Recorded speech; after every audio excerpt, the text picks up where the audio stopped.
దేవుని యొక్క పాదముల చెంత సజీవ యాగముగా ఆయన బలిపీఠము యొద్దకు మనము తెచ్చుదుముగాక. స్తోత్రం. అనవసరమైన వాటికి ఎక్కువ చెవిగుతాము, అవసరమైన దానిని నిర్లక్ష్యంగా తీసుకుంటాం. దేవుని ప్రజలు అనవసరమైన దానికి చెవియొగ్గక దేవుని యొక్క రాకడకు మెలకువ కలిగిన వారమై మత్తులుగా కాక ప్రభువు మనకిచ్చిన రక్షణని వస్త్రాన్ని కాపాడుకుంటూ పెండ్లి కుమార్తెగా మనము ఆయన కోసం ఎదురు చూచుదాం. స్తోత్రం చెప్పండి. ప్రకటన గ్రంథము 19వ అధ్యాయము 7వ వాక్యములో నుండి 1-2 కింద లైన్లు మీరు వస్తే, ఇదిగో ప్రభువునగు, చదవండి అక్కడి నుంచి, ప్రభువునగు 7వ వచనం పెద్ద వాక్యం కనబడుతుంది. ప్రభువునగు మన దేవుడు ఏలుచున్నాడు, ఆయనను స్తుతించుడి. గొర్రె పిల్ల వివాహ మహోత్సవము సమయము వచ్చి ఉన్నది, ఆయన భార్య తన్ను తాను సిద్ధపరుచుకొని ఉన్నది. చిన్న ప్రార్థన చేద్దాం. యేసయ్యా, మీరు మాతో మాట్లాడండి. నా హృదయాలలో నీవు ఏ వాక్యమైతే మాలో నింపాలని కోరుకుంటున్నావో, మా హృదయాలను ఖాళీగా వట్టి పాత్రలుగా మేము ఓపెన్ చేసి నీ దగ్గర తండ్రి నీవు మమ్మల్ని నింపాలని మేము ఆశతో నీ పాదాల దగ్గరికి వచ్చాం. వట్టి పాత్రలను మీరు నిండారుగా నీ వాక్యమని జీవముతో నింపి మేమందరము మెలకువ కలిగిన వారముగా ఉండడానికి, నేను ఎదుర్కోవడానికి సహాయం చేయండి. మీరే మాతో మాట్లాడి మహిమ మీరు పొందమని యేసు నామమున అడుగుతున్నాను తండ్రి, ఆమేన్. హల్లెలూయా. చదువుబడిన వాక్యము మీ అందరికీ తెలిసిన మాటే. ప్రకటన గ్రంథము దర్శనం రీతిగా రాయబడింది. భక్తుడైన యోహాను, యేసుప్రభు వారి శిష్యులలో ఒకడై ఉన్న ఈ యోహానికి ఆనాటి క్రైస్తవము నచ్చిన వాళ్ళు, క్రీస్తుని వ్యతిరేకించిన వాళ్ళు,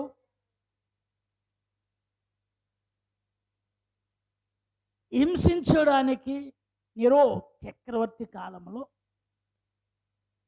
అనేక ఆనాటి 1వ శతాబ్ద కాలం, బహుశా క్రీస్తు శకము 50-48, ఒకవేళ ఇలా చెప్పుకుంటూ వెళ్తే అప్పటికే తన శిష్యులని అనేక రీతిలుగా హింసించి చంపించారు, చంపబడ్డారు. ఒక్కొక్క శిష్యుడు ఒక్కొక్క రీతిగా క్రీస్తు కోసము హతసాక్షులుగా మార్చబడ్డారు. అయితే యోహాను గారికి ఎన్ని రకాలుగా ఆయన శిక్షను విధించినను ఎందుకో దేవుడు ఆయన ప్రాణాన్ని సజీవంగా ఉంచుతూ వచ్చాడు. స్తోత్రం. మరణము తప్పించుడు ఎవరి వశము? కొంచెం చెప్పండి గట్టిగా. మరణము తప్పించుడు ఎవరి వశము? దేవుని వశం. రాత్రి మా పాప ఒక వీడియో పెట్టింది.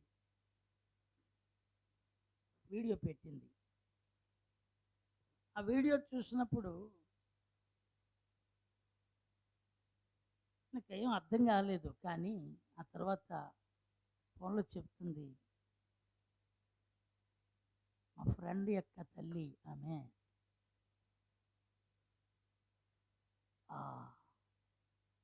చాలా దుఃఖం కలిగింది. మనసులో అనుకున్నాను, దేవా ఇక చాలే, ఏమైనా తీసుకుపోవచ్చు కదా, ఎందుకు ఉంచావయ్యా అన్నట్టు అనిపించింది. ఇక శరీరంలో ఏ అవయవాలు ఆవిడికి నిలవరముగా ఉండటం లేదు, నిలవరంగా ఉండటం లేదు. షేక్ వస్తుంది చూసారా, ఏమవుతుంది? కొందరికి షేక్ వస్తుంది, ఇలాగ ఏమవుతూ ఉంటుంది, వణుకుపోతూ ఉంటుంది. వాళ్ళు ఏది పట్టుకోలేరు. పట్టుకోగలరా? ఒక గ్లాసు నీళ్లు ఇచ్చినా సరే ఆ నీళ్లు తాగే లోపలనే ఏమైపోతాయి, ఆ నీళ్లు తాగే లోపలనే పోతాయి. ఒకవేళ వాళ్ళు ఒక ముద్ద కలిపి నోట్లో పెట్టుకుందాం అనుకునే లోపలనే ఈ చేతిలో ఉన్న ముద్ద కూడా, ఒక్క మెతుకు కూడా వాళ్ళ చేతిలో ఉండదు. పోనీ అది కొంత సమయం వచ్చి ఉండిపోతుంది అంటే కాదు. ఆ మనిషి, ఆమె ఎలా మెలుకులు తిరిగిపోతుందో, ఆ తల్లి ఎలా మెలుకులు తిరిగిపోతుందో, మెడ, చేతులు, కాళ్ళు, అబ్బా చూస్తున్నప్పుడు నాకు చాలా ఆ బాధేసే అనేసి నేను మాట, దేవా ఇలాంటి వాళ్ళని ఎందుకు ఉంచావయ్యా, తీసుకుపోతే బాగుంది కదా. నేను ఏదైతే అనుకున్నానో పాప కూడా అదే అనుకుందంట. ఎందుకంటే పాపకి బాగోలేకపోతే ఆ కుటుంబం నుంచి ఆమె భర్త, పిల్లల అబ్బాయి అక్కడ చదువుతుంటే మొన్నటిగా మొన్న బాగోలేదని తెలిసిన తర్వాత ఆ అమ్మాయి దగ్గరికి వెళ్ళి ఫ్రూట్స్ అని అయ్యని ఇవన్నీ పట్టుకుని వెళ్ళి చాలా ఆ ప్రేమతో వాళ్ళు పలకరిస్తూ ఉంటారు. ఆ ఫోటో పెట్టి ఆ ఫ్రేమ్, అయ్యా డాడీ ప్రార్థన చెయ్యండి ఈమె కోసమని. నన్ను ఒకసారి వాళ్ళ ఇంటికి తీసుకెళ్తానని అన్నది, కానీ అప్పుడు నాకు తెలియదు కదా ఆ పరిస్థితి ఎలా ఉందో. రాత్రి ఆ యొక్క వీడియో చూస్తున్నప్పుడు అనిపించింది, దేవుని యొక్క సన్నిధిలో యోహాను గారు ఎందుకు ఇన్ని మరణాల గుండా తప్పించబడి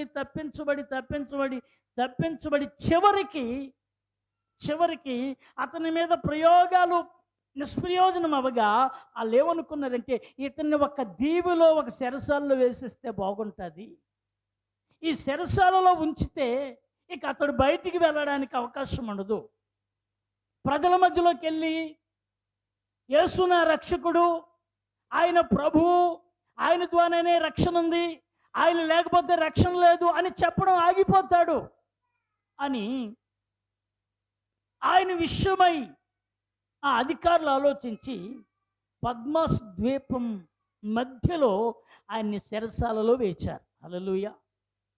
అక్కడ రాసిన ఆ అంత్య దినాలలో ప్రభు రాకడ దినాలలో ముగింపుకి ఏం జరుగుతుందో, 7 దీపముల మధ్య సంచరించేవాడని, 7 యొక్క ఆత్మలను కలిగిన వాడని, 7 కన్నులు కలిగిన వాడని, ఆయన కోసం ఒక ఉన్నతమైన ఆకాంక్షతో ఆయన ఎదురు చూస్తూ ఉండగా దర్శనము ద్వారా రాసిన గ్రంథమే ఈ ప్రకటన. దేవునికి స్తోత్రం.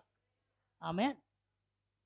ఈ ప్రకటనలో 7 సంఘాలు కనబడతాయి, 7 బోరులు కనబడతాయి, 7 తెగుళ్ళు కనబడతాయి, పాత్రలు కనబడతాయి. ఇలాగా ఒక్కొక్క అధ్యాయము ఒక్కొక్క హెచ్చరికను, గద్దింపును, సిద్ధపాటును గురించి చెప్పుకుంటూ వచ్చి 19వ అధ్యాయములోకి వచ్చేసరికి సంఘమా గొర్రె పిల్ల రాబోతున్నాడు అన్నాడు. దేనికి స్తోత్రం. ఎవరు రాబోతున్నారట? గొర్రె పిల్ల వివాహ మహోత్సవము సమయము వచ్చి ఉన్నది. ఆయన భార్య తన్ను తాను ఏం చేయాలి? ఎవరి భార్య చెప్పాలి? ఎవరి భార్య? క్రీస్తు స్వరక్తమిచ్చి సంపాదించిన సార్వత్రిక సంఘమే ఆయన భార్య. ఆమేన్. మనం అనుకుంటాం మనమే కాదు, నజరేతు ప్రార్థనా మందిరమే కాదు భార్య. యావత్ భూమి మీద ఆయన స్వరక్తమిచ్చి సంపాదించి మార్పు చెంది యేసు నా రక్షకుడని ఎవరైతే పాప క్షమాపణ పొంది సంఘములోనికి చేర్చబడి క్రీస్తు శరీరములో పాలిభాగస్తులై ఆయన ప్రభు బల దగ్గరికి వచ్చి ఆయన సన్నిధిని వెంబడిస్తూ ఉన్నారో వాళ్ళందరూ క్రీస్తు యొక్క సార్వత్రిక సంఘము. ఈ సంఘమే ఆయన పెండ్లి చేసుకోబోయే భార్య. స్తోత్రం, హల్లెలూయా. ఈ సంఘమే వధువు. ఈ సంఘమని ఇక్కడ పద్మాస్వీపంలో యోహాను అంటున్నాడు, ఆయన భార్య తను తాను ఏం చేసుకోవాలి, సిద్ధపరుచుకొని ఉన్నది అంటాడు. నిజమే. నేడు క్రైస్తవ్యంలో, నేడు క్రీస్తుని కలిగిన బిడలలో సిద్ధపాటు కనబడుతూ లేదు. మందిరానికి వస్తున్నాము, వెళ్ళిపోతున్నాం, మందిరంలో ఉంటున్నాము, వెళ్ళిపోతున్నాం. అయితే నీ మట్టుకు నీవు, ఎవరి మట్టుకు వారు, నీవు దేవుని యొక్క పెండ్లి కుమారుడిగా ఆయన రాబోతున్నాడు కనుక వధువుగా నువ్వు ఆయన ఎదుర్కోవడానికి సిద్ధపడిన గుణలక్షణాలనే అలంకరణ ఉన్నదా లేదా? హల్లెలూయా. ఏముండాలి? సిద్ధ మనస్సు అనే ఆయన రమ్ము. ఆయన వస్తున్నప్పుడు సంఘమా నీవు నేను చెప్పవలసిన మాట ఏంటంటే రమ్ము అని పిలవాలట. ఆమేన్. ఏమని పిలవాలి? రమ్ము అని పిలవాలి. ఆ పిలిచే పిలుపు మనలో ఉండాలి. దేనికి స్తోత్రం. ఆ పిలిచే పిలుపు ఉండాలి అంటే ఆల్రెడీ మనం సిద్ధపడాలి. అంతేనా? సిద్ధపడకుండా పిలవగలమా? సిద్ధపడకుండా జయరాజు గారు పిలవగలమా? చెప్పండి. ఒక భోజనానికి మన ఇంటికి ఎవరినైనా పిలుస్తున్నాము అని అంటే ఆల్రెడీ వాళ్ళ కోసం మనం ఏం చేయాలి? అన్నీ సిద్ధపరిచినప్పుడే పిలవగలం. సిద్ధపరచకుండా రండి అని పిలవగలమా? పిలవలేంగా. సిద్ధపరిచినప్పుడే, మనం సిద్ధపాటు కలిగి ఉన్నప్పుడే వాళ్ళు వచ్చినప్పుడు వాళ్ళకి చక్కగా ఆతిథ్యం ఇచ్చి వారిని కూర్చుండబెట్టి వారికి కావలసినంత వడ్డించి వాళ్ళు తిని తృప్తి చెంది సిస్టర్ ఇంకొద్దండి, బ్రదర్ ఇంక చాలండి అని అనేంత వరకు కూడా వాళ్ళకి వడ్డిస్తూనే ఉంటాం. దేవునికి స్తోత్రం. అవునా? వడ్డిస్తూనే ఉంటాం. సగం సగం వడ్డించి పంపించేం కదా. వాళ్ళు పలానా ఇంటికి వెళ్ళి నాకు భోజనం పెట్టారు, పలానా ఇంటి దగ్గర నేను భోజనం తిన్నాను అని అన్నవాడు ఏమన్నారు తెలుసా? బా ఏం పెట్టారండి అనాల. దేనికి స్తోత్రం. ఏం పెట్టారు అనకూడదు. ఏమనాలి చెప్పండి? ఏం పెట్టారండి అనేది ఒకలా ఉంటుంది. ఏం పెట్టారు ఎంత మాట? రెండు మాటలకి అర్థం. ఏం పెట్టారు అనేది ఒకలా ఉంది. ఏం పెట్టారు అంటే అక్కడేదో ఏముంది? అక్కడేదో ఒక లోటు ఉంది. అంటే నీవు అనుకున్నంతగా అక్కడ నీకు తృప్తి కలగలేదు. నీవు అనుకున్నంతగా అక్కడ అంతగా ఏమీ లేదు కనుక ఏం పెట్టారు అంటాం. అదే నీవు సంతృప్తిగా తిని బయటికి వెళ్ళిన తర్వాత అంటాం ఏం పెట్టారండి అంటాం. హల్లెలూయా.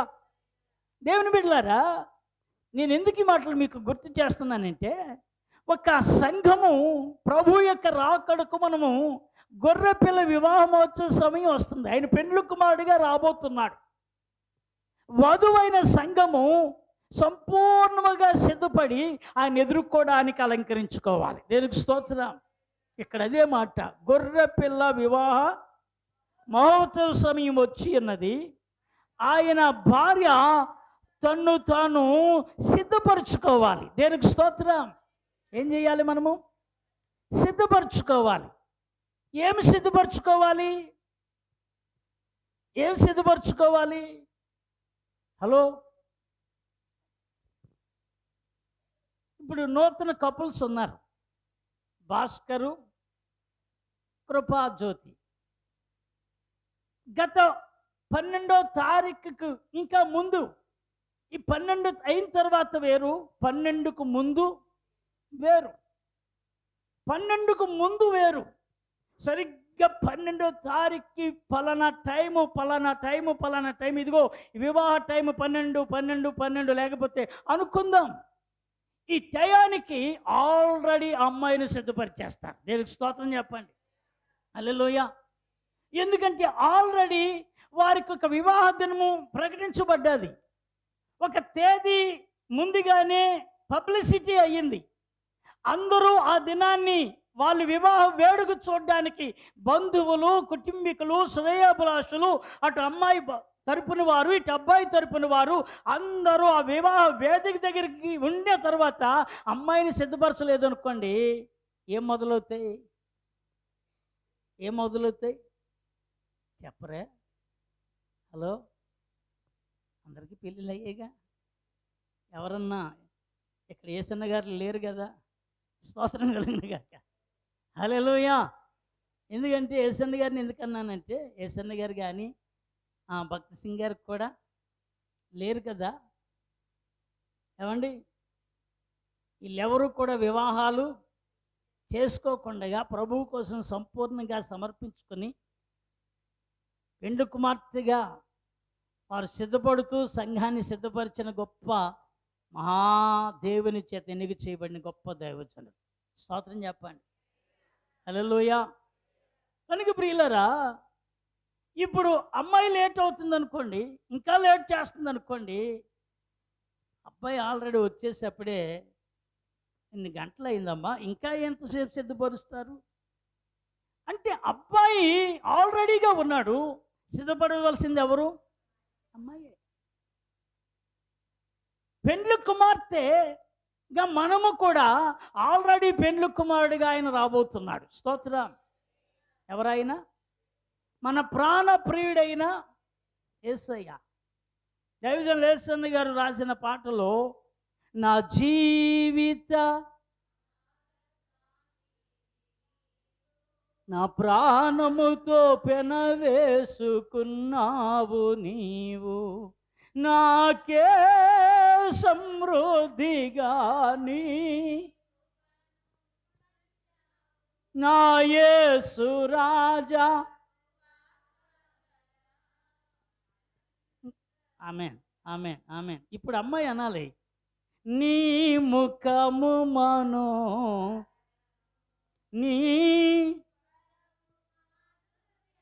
నీ పాదాలు అపరంజే, యేసయ్యా నా ప్రాణ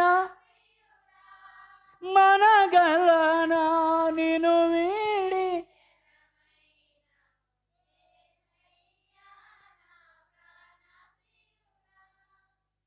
స్తోత్రం. ఆపండి, ఎందుకంటే ఇవన్నీ యుగల గీతాలు, ప్రణయ గీతాలు. దేనికి స్తోత్రం చెప్పండి. హల్లెలూయా. అమ్మాయి యేసయ్య నా ప్రాణప్రియుడు అంటుంటే ఆయన అంటాడు, నా జీవిత భాగస్వామివి నీవే. ఎందుకంటే ఆయన సంఘము కోసమే తన సర్వస్వాన్ని త్యాగం చేశాడు. స్తోత్రం చెప్పండి. తన సర్వస్వాన్ని ఏం చేశాడు? త్యాగము చేశాడు. తన ప్రాణమును, తన యొక్క మహిమను, తనకున్న గొప్పతనమును, తనకున్నవన్నీ కూడా త్యాగము చేసింది. ఎందుకయ్యా అంటే మనలను ఆయన సంపాదించుకోవడానికే. దేనికి స్తోత్రం. హల్లెలూయా. పూర్వదినాల్లో, ఇప్పుడు కాదులేండి, ఇప్పుడు కాదు, ఒక అబ్బాయికి పెళ్లి చేయాలంటే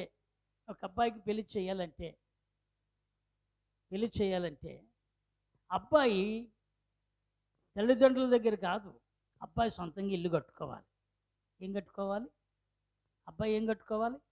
ఇల్లు కట్టుకోవాలి. అబ్బాయి ఇల్లు కట్టుకున్న తర్వాత ఆ తర్వాత ఏం చేయాలి? పెళ్లి చేయాలి. అమ్మ నాన్న సంపాదించింది ఇంట్లో అచ్చచ్చ కుదరదు. దేవునికి స్తోత్రం. అబ్బాయి సొంతంగా ఏం కట్టుకోవాలి? ఒక ఇల్లు కట్టుకోవాలి. ఎందుకు కట్టుకోవాలి అని అంటే, ఆ ఇల్లు వారు దాంపత్యానికి, ఆ ఇల్లంతట్లో కూడా వాళ్ళే సంచరించాలి కాబట్టి. దేనికి స్తోత్రం కలిగిన గాక. ఆమేన్. ఇల్లు కట్టుకోకుండా ఏం చేయకూడదు? పెళ్ళి. యేసయ్య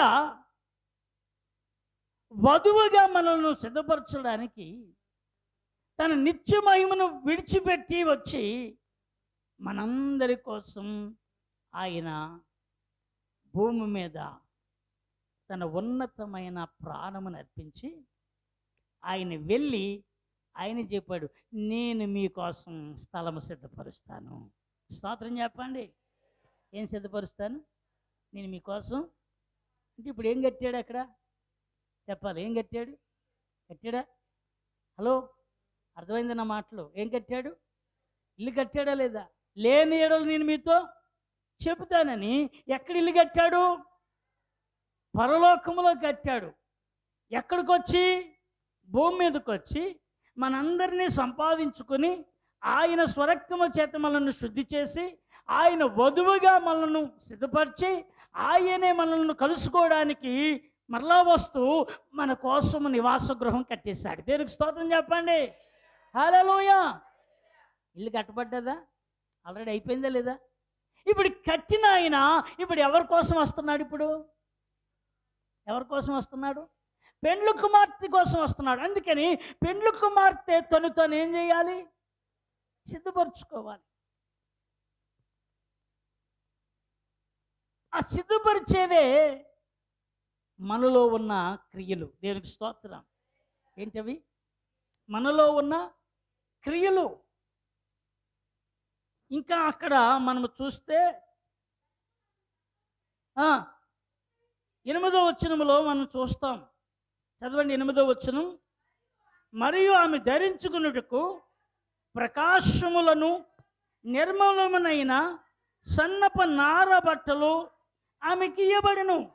అవి పరిశుద్ధుల యొక్క నీతి క్రియలు. స్తోత్రం. ఏ క్రియలు అంటే అవి? పరిశుద్ధుల యొక్క నీతి క్రియలు. సంఘమా, దేవుని మందిరం అనే ఈ సహవాసంలోనికి వచ్చిన నీవు నేను కూడా ఇక్కడ ఎలాంటి జాగ్రత్త కలిగి వాక్యం వింటూ ఉన్నామో ఇంతకు మించి మనం బయటికి వెళ్ళాక ఈ పరిశుద్ధమైన విషయంలో, ఈ యొక్క అలంకరణ విషయంలో, ఈ యొక్క ధరించుకునే ఆభరణాల విషయంలో ఏదైతే మనము సిద్ధంగా ఉండడానికి మనకు దేవుడిచ్చాడో వాటిని మనము కోల్పోకుండా ధరించుకుని ఎవ్రీ దినము ప్రతి సమయము నేను సిద్ధంగా ఉన్నానని చెప్పాలి. దేవునికి స్తోత్రం. హల్లెలూయా. అవి పరిశుద్ధుల యొక్క ఏ క్రియలండి? పరిశుద్ధుల యొక్క నీతి క్రియలు. ఈ పై వస్త్రము మనకి ఎలాంటి విలువను తెస్తుందో మీరు గమనించారా? పెళ్లి బట్టలు అనేసరికి ఆ అలంకరణే వేరుగా ఉంటాయి. పెళ్లి వస్త్రాలు అనేసరికి అవి సామాన్యమైన వస్త్రాలకు లాగా ఉండవు. వాటి విలువ ఎక్కువ, వాటి యొక్క ఆకర్షణ కూడా ఉన్నతంగానే ఉంటుంది. ఆ బట్టలు ఆ అలంకరణ వేసేసరికి వాళ్ళు ప్రత్యేకించబడిన వారిగా కనబడతారు. దేనికి స్తోత్రం. ఇప్పుడు ఎన్ని ధరించుకున్నా అలా కనపడం. అర్థమవుతుందా? ఎప్పుడు కనబడతాం? ఎప్పుడు కనబడతాం? పెండ్లి కుమార్తెగా ధరించినప్పుడే అది ఆ విలువ ఉంటుంది. ఆ తర్వాత మామూలుగా ఎన్ని వేసుకున్నా ఏమనరు? హలో, చెప్పాలి. ఇటు అబ్బాయిని వేసుకున్నా, ఇటు అమ్మాయి ధరించుకున్నా ఆ యొక్క దృష్టితో చూడము, వాళ్ళని అలా ఊహించము. వాళ్ళ యొక్క ఆ రోజు సిద్ధపడిన సిద్ధపాటు ఇక ఎప్పటికీ గుర్తుండిపోయేటట్లుగా ఉంటుంది. దేనికి స్తోత్రం కలుగును గాక. ఆమేన్. హల్లెలూయా. కనుక పరిశుద్ధుల యొక్క ఏ క్రియలు ఉండాలి? మనలో నీతి క్రియలు ఉండాలి. వస్తున్నాం, వెళ్తున్నాం. ఆధ్యాత్మికమైన సిద్ధపాటులో నీవు ప్రభువుని వెంబడిస్తున్న మార్గములో ఆయన ఫాలో అవుతున్న ఆ క్రమములో మనము ఆయనకు అనుకూలమైన వారముగా ఉన్నామా? ఆమేన్. ఎవరికి అనుకూలమైన వారముగా? రాత్రి మీకు మరలా గుర్తు చేస్తున్నాను. భర్త ఏమి తింటాడో అది ఎరగకుండా ఎన్ని తయారు చేసి పెట్టినా అది తృప్తినిస్తుందా? హలో, చెప్పాలి. అనుకుందాం.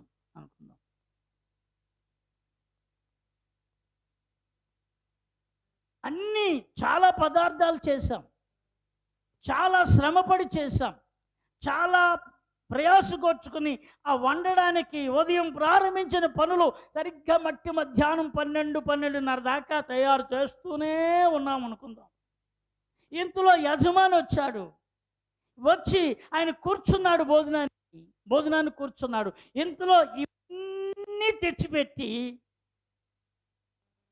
తినండి తినండి తినండి తినండి అన్నాం అనుకో, వండిన విధానం మంచిదే కానీ ఆయనకి అసలు ఏం తింటాడో తెలుసుకోకుండా వండేసాం కదా, అది తృప్తినివ్వదు. హల్లెలూయా. ఏమివ్వదు? తృప్తిని. సో పురుషులకు కూడా చెప్తున్నాను ఇంకొక మాట. ఏమండి, ఒకవేళ స్త్రీలకే చెప్తున్నారంటే పురుషులను కూడా నేను అంటాను. నీ భార్యకి ఏది ఇష్టమో తెలుసుకోకుండా 10 చీరలు అట్టుకొచ్చాం అనుకుందాం. ఎన్ని చీరలు భాస్కర్? ఎన్ని చీరలు? 10 చీరలు పెట్టాడు, కొనేసాడు. రాజస్థాన్ కొన్నాడు, ఇంకా బాగుంటాయి. రాజస్థాన్లో ఇంకా మంచి చూడీదారులు ఉంటాయి, మంచి డ్రెస్ మెటీరియల్ దొరుకుతుంది, చక్కని క్వాలిటీ కలిగిన చాలా ఆకర్షణగా ఉండొచ్చు. కానీ నీవు 10 రకాలు కొన్నా అసలు కృపాజ్యోతికి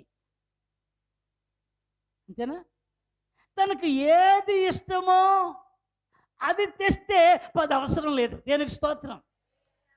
ఏది ఇష్టమో తెలుసుకుని తెస్తే చాలా హ్యాపీ అయిపోతుంది. ఆమేన్. మా అమ్మ నాన్న కూడా ఎప్పుడు ఇలాగా నా ఇష్టాన్ని చేయలేకపోయారండి. వాళ్ళు ఎప్పుడన్నా తెస్తే నేను వాళ్ళ ప్రేమను బాధ పెట్టకూడదని వాళ్ళకి ప్రేమతో ఎంతో కొన్నారు, చాలా ఆప్యాయతో కొన్నారు, ఖరీదు ఎక్కువే కొన్నారు. కానీ వాళ్ళని బాధ పెట్టుకోకుండా నాకు నచ్చినా నచ్చకపోయినా వేసుకున్నాను. కానీ ఈరోజు మీరున్నారే, నేను ఏదైతే అనుకుంటున్నానో అది తెచ్చారు. ఎంత హ్యాపీ అయిపోతుందో. దేనికి స్తోత్రం చెప్పండి. హల్లెలూయా. అంటే అక్కడ ప్రేమ ఉంది లేదని కాదు, కానీ అక్కడ ప్రేమతో తన ఇష్టాన్ని వాళ్ళని బాధ పెట్టలేక వాళ్ళు ఏది తెస్తే డాడీ అమ్మ మీకు ఏది నచ్చితే తీయండి అని వాళ్ళని సంతోషపరచడానికి నా ఇష్టాన్ని పక్కన పెట్టుకున్నాను. కానీ ఇక్కడ తనకిష్టమైందే మీరు కొన్నారనుకోండి, మన బంధము పాడరే మరి విడదీయగలరా మరి నన్ను రాజా.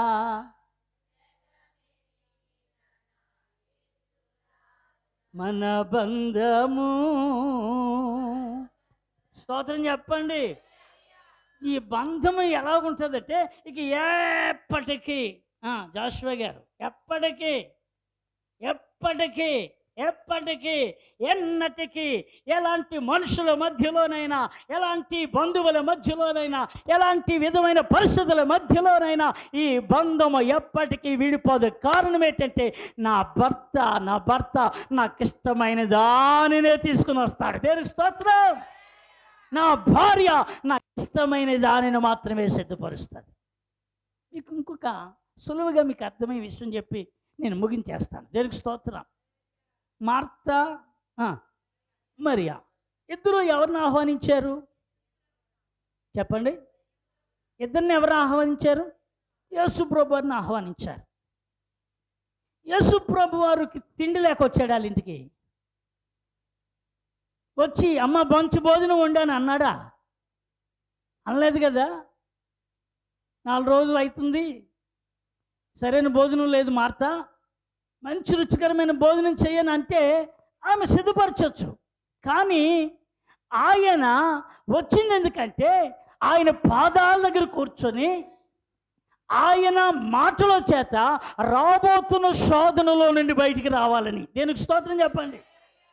రాబోతున్న ఉగ్రతలో నుండి బయటికి రావాలని యేసు ప్రభువు వారు వచ్చి మరియా మార్తల ఇంటికి వస్తే మార్తమ్మ గారు ఏ పని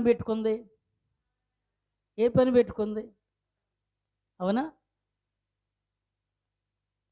మార్తమ్మ గారు వంట పని పెట్టుకుని ఏదేదో వండుతూ మరియా యేసయ్య పాదాల దగ్గర కూర్చొని ఆయన ఉపదేశమును వింటూ ఆయన పాదాల దగ్గర కనిపెడుతూ ఉంటే ప్రభుతో చెప్తుంది, ప్రభువా చదవండి. ఎలాగ తీశారు కదా, తీసిన వాళ్ళు ముందుగా అందితే మంచిది. దేనికి స్తోత్రం కలిగిన గాక. దొరికిందా?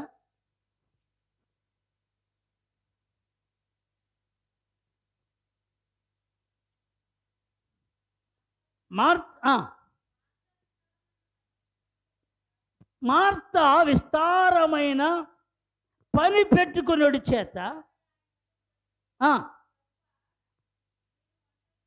నేను ఒంటరిగా ఏటమ్మా నేను ఒంటరిగా పని చేయుటకు నా సహోదరిని నన్ను విడిచిపెట్టాను. ఏమండి, ఎవరికి చింత? ఎంత బాగుందో కదా ఈ మాట. అసలు నీకు చింత లేదా? ఎవరికి ఎవరికి అసలు ఇది ఎవరన్నమాట? మాట ఇది ఒక సామాన్యమైన వ్యక్తి ఎవరినంటుందండి జాషువా గారు? ఎవరినంటుంది? యేసయ్యను అంటుంది. నీకేమి లేదు, చింత లేదా? అసలు ఆయన వచ్చిందే వాళ్ళని ఉపద్రవం నుంచి తప్పించడానికి. దేనికి స్తోత్రం. ఆయన వచ్చిందే వారిని ప్రమాదపు అంచుల దగ్గర ఉన్నారు, మీరు ఆ అంచుల దగ్గరికి వెళ్ళకుండా నా మాటలను నా ఉపదేశాన్ని వినండి అని. దేనికి స్తోత్రం. ఆమంటది ఏదో గిన్నెలు ఇసిరేస్తుంది, ఎడ్లు ఇసిరేస్తుంది. ఏమండి, ఇన్ని రకాలుగా ప్రయాసపడిపోతుంది. పైపొచ్చి అంటది, నీ దగ్గర నా చెల్లెలను కూర్చుని పెట్టుకుని కబుర్లేటయ్యా. ఒక రకంగా చెప్పాలంటే కబుర్లేటి, ఇంత కబుర్లు నాకేమో మండిపోతుంది. ఏడిది నాకు మండిపోతుంది అని చాలా సునాయాసంగా తేలిగ్గా మాట్లాడుతుంది. ప్రభువు నాకు భోజనం పెట్టమ్మా, మంచి ఆహారం వండమ్మా, మంచి రుచికరంగా ఉండేటట్లుగా సిద్ధపరచమ్మా అని అనలా. ఆయన వచ్చిందే వారిని తప్పించడానికైతే మార్త లోపలికి వెళ్ళి ఏయో వండేసి ప్రభువుని సంతోషపరిచచ్చు, ప్రభువుని మెప్పించేయచ్చు, ప్రభువు దగ్గర పొగడ్తలు కొట్టేయచ్చు, ప్రభువు దగ్గర నేను చాలా గొప్పగా పనిచేస్తున్నాను, పరిచయం చేస్తున్నాను, మార్తమ్మలాగే నాకు ఎవరో పెట్టలేరు భోజనం, మార్తమ్మ ఇంటికి వెళ్తే నాకు మంచి భోజనం దొరుకుతుందని అక్కడక్కడ ఈయన చెప్తాడేనా? ఆవిడ ఆలోచనలో ఉంది. యేసయ్య వచ్చింది వారిని ప్రమాదములో నుండి తప్పించి వారిని ఎలా సిద్ధపడాలో సిద్ధపరచడానికి వచ్చాడు. దేనికి స్తోత్రం. హల్లెలూయా. అందుకే ప్రభు అన్నాడు, మార్తా మార్తా, నీవు అనేక పనులను కల్పించుకుని తొందరపడుచున్నావు, కానీ అవసరమైనది ఒకటే, మరి ఉత్తమమైన దానిని చేర్చుకొనేను, అది ఆమె యొద్ద నుండి తీసివేయబడదని చెప్పును. రెండు చేతులు ఎత్తి స్తోత్రం చెప్పండి. మరియా దేన్ని ఏర్పరచుకుందట? ఉత్తమమైనది ఏర్పరచుకుంది. మార్త ఏమి ఏర్పరచుకుంది? ఆయన భౌతికంగా ఆయన ఆహారం తింటే మంచిగా రుచికరమైన భోజనం నేనే పెడతాను, ఇంకెవరు పెట్టలేరు అని అనుకుంటుంది. మరి అయితే ఉత్తమమైన దానిని కోరుకుంది. దేనికి స్తోత్రం. ఈనాడు సంఘమా, నువ్వు బయటికి వెళ్ళిన తర్వాత ఎలా ఉంటున్నావు? ఉత్తమమైన క్రియలు, ఉత్తమమైన ప్రవర్తన, ఉత్తమమైన సమర్పణ, ఉత్తమమైన దైవీకమైన సిద్ధపాటు మనం లేకపోతే మనము ప్రభువుని ఎదుర్కోవడానికి యోగ్యులము కాము.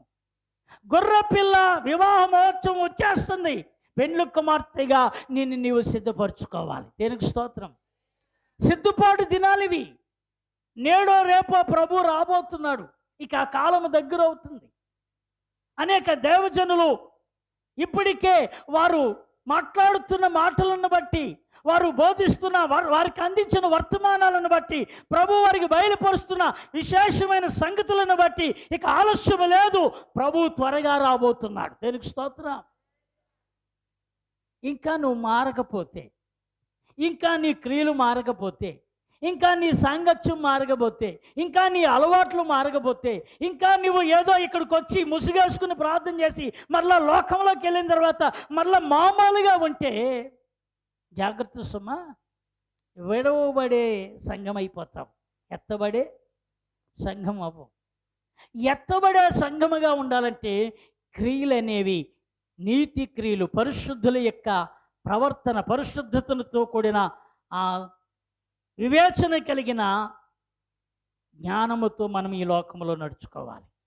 దేవునికి స్తోత్రం. రాత్రి చెప్పాను, జ్ఞానవంతురాలు తన ఇల్లును కట్టును, 3 రాళ్ళు తన చేతులతో తన ఇల్లును. జ్ఞానవంతురాలు అన్నాడు సంఘాన్ని సొలొమోను. అదే సంఘాన్ని 3 రాళ్ళు అన్నాడు. జ్ఞానవంతురాలు ఏం కట్టుకుంటుందట? తన ఇల్లును కట్టుకొనును అన్నాడు. తన ఇల్లు అంటే ఏంటి? హలో, ఏం కట్టుకోవాలి? ఈ హృదయమును కట్టుకోవాలి.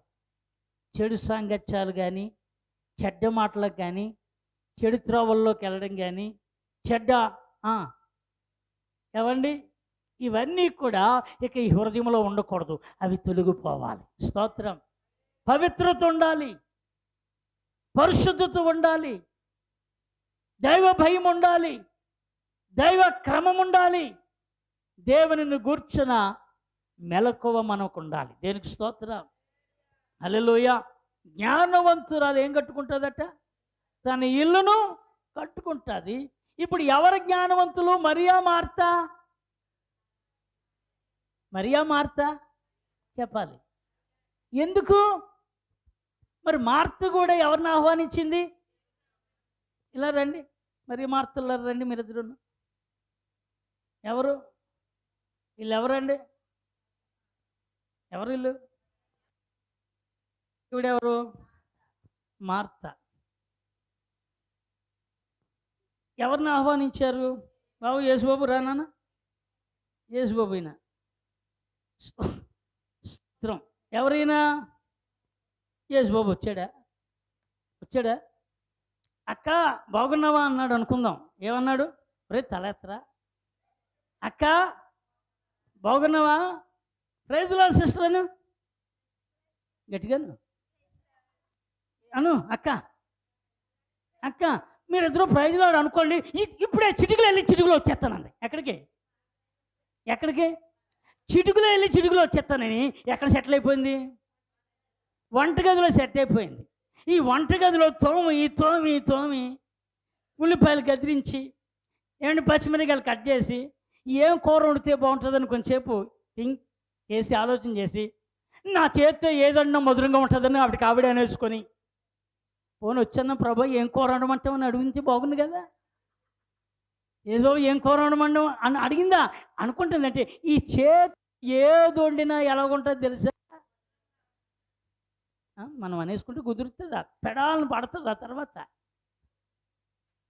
ఏమండి ఇప్పుడు లోనికి వెళ్ళి ఉల్లిపాయలు కట్ చేసి, మిరగాయలు కట్ చేసి, దేన్నో దాన్ని మొత్తానికి పీక తెంపేసింది. హల్లెలూయా.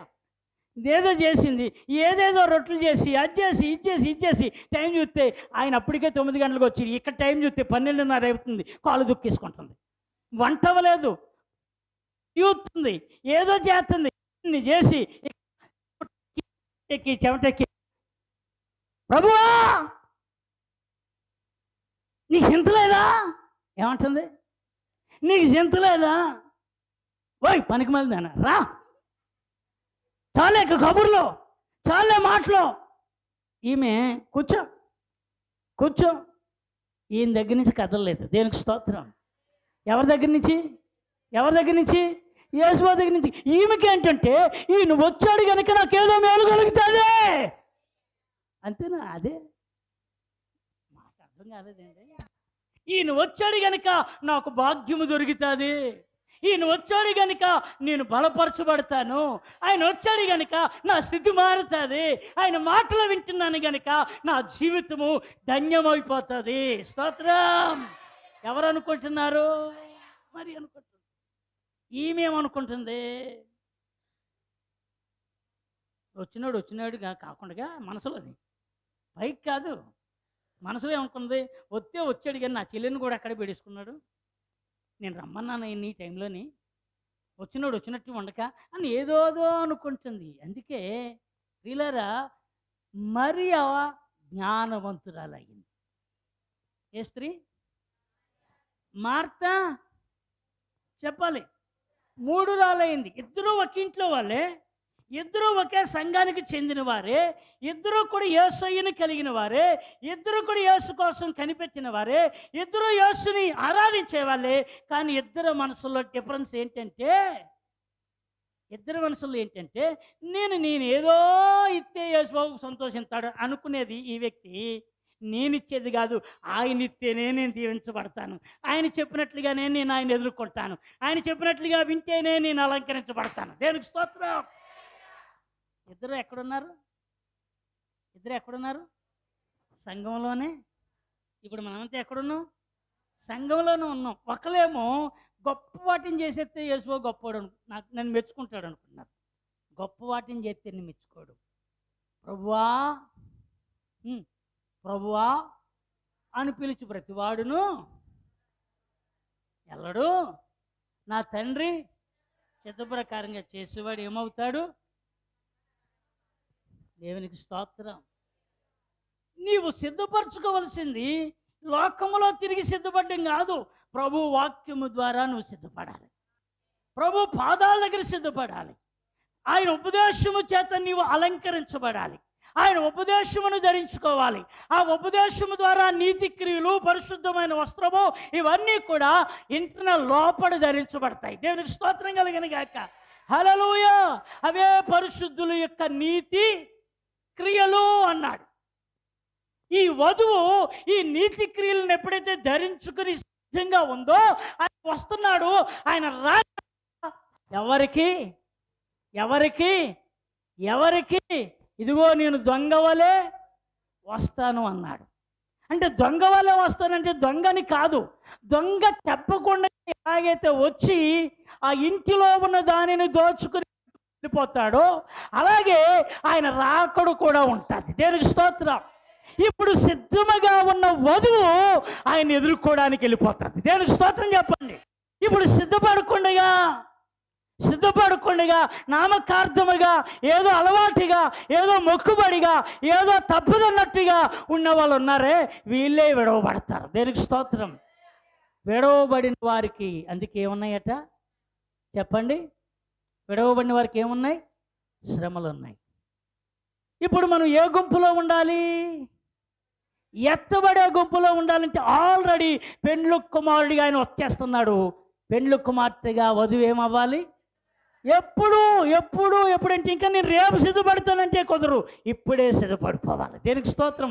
ఇప్పటికే ఆల్రెడీ ఆ పరిశుద్ధతను కలిగి ఉండాలి, ఆ ప్రకాశమైన వస్త్రాలను కలిగి ఉండాలి, ఆ నడుకట్టనే నీతిని కలిగి ఉండాలి. పెండ్లు కుమార్తె తన వడ్డానం మరవకూడదు, తన యొక్క అలంకరణ మరవకూడదు, తన పెండ్లి వస్త్రాన్ని మరవకూడదు.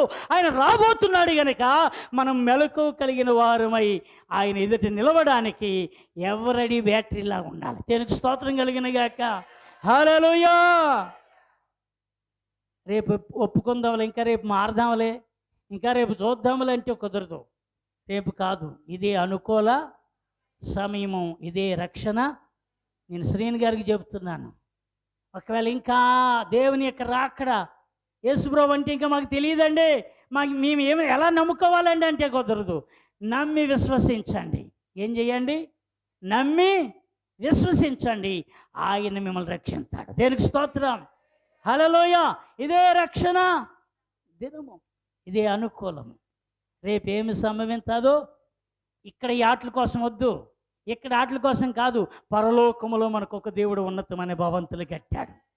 ఆ మహిమగల రాజ్యములో మనం ప్రవేశించాలంటే, ఆ మహిమగల బంగారపు వీధులలో దేవుడు మన కోసం సిద్ధపరిచిన ఆ ఉన్నతమైన ఆ విలువైన గృహాలలో మనం నిర్మాసం చేయాలంటే ఆల్రెడీ పెండ్లు కుమార్తెగా మనం ఇక్కడ ఆయన ధరించుకొని సిద్ధపడాలి. అట్టి కృప పరిశుద్ధాత్మ దేవుడు అట్టి మెలకు మనందరికీ అనుగ్రహించునుగాక. అందరూ లేచి నిలబడదాం.